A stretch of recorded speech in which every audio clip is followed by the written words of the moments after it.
Trump just announced that this war with Iran is going to last about 4 weeks, and that's a very specific amount of time, so I want to talk about what I think he's covering for. This weekend, the largest media merger in American history closed, so now one family is about to control CNN, HBO, CBS, Warner Brothers, Paramount Pictures, all running on Oracle's infrastructure, and that same family also happens to own Oracle's infrastructure. And it just so happens that Oracle, within the last 2 weeks, has won brand new contracts to host Medicare and Medicaid data for over 150 million Americans, and to run Air Force operations using AI. That's right, who needs separation between church and state when you can have AI run across all of those contracts? Oh, and see if you can find anything wrong with how this is being paid for, because Larry Ellison is personally guaranteeing $44.6 million of this $6 billion merger by using his Oracle stocks as collateral. And that stock price depends on Oracle's federal contracts, you know, the ones that your tax dollars pay for. So the government pays Oracle, and then that revenue supports Oracle's stock, and then Ellison pledges that stock to finance his son's purchase of the largest media company in American history, and then Oracle becomes the infrastructure beneath that company, so Oracle becomes the infrastructure, the collateral, and the beneficiary on every side of the same transaction? So you mean to tell me that public money flows into Oracle and then the Ellison media empire pops out the other end? Oh, and then in the merger filings, Oracle is listed as a neutral third-party vendor?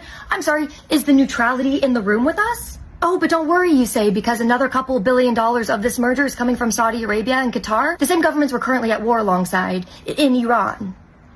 Right.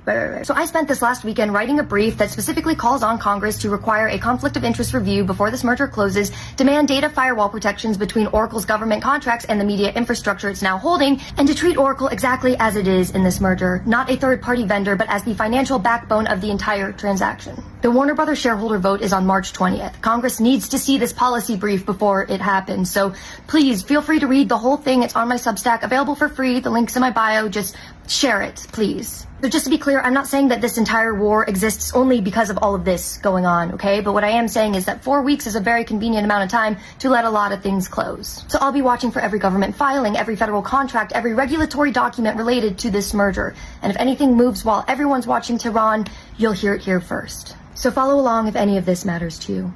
I have spent time to the people who govern the state of Israel. And I feel a deep emotional connection to the state of Israel and the Israeli people. After Silicon Valley, there's an area, Herzliya has probably got more startups than any other place other than Silicon Valley in Northern California. So we've actually acquired a number of Israeli companies. We have 2 CEOs at Oracle. One's name is Safra Katz, and she was born in Israel. So again, we love the country of Israel, and we'll do everything we can to support the country of Israel. Recently hear that many people criticizing Israel, especially after the Gaza operation. How do you feel as someone just saying we love Israel so much? Well, again, it's a difficult situation, isn't it? To conduct military operations around civilians is very difficult, and of course there were tragedies. And the civilians were hurt. That's a terrible thing. But one thing we know for certain, that the Israeli army did everything they could to minimize civilian casualties. And in that regard, they've done a much better job than a lot of other armies all over the world throughout history.